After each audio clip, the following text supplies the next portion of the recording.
إذ قال الله يا عيسى إني متوفيك ورافعك إلي ومطهرك من الذين كفروا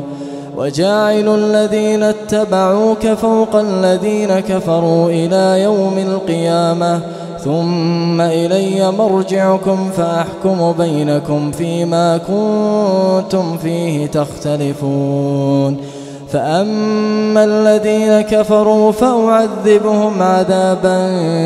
شديدا في الدنيا والآخرة وما لهم من ناصرين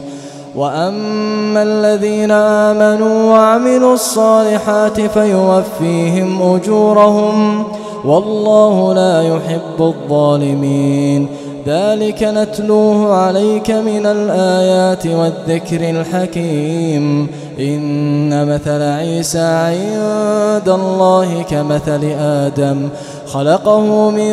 تراب ثم قال له كن فيكون الحق من ربك فلا تكن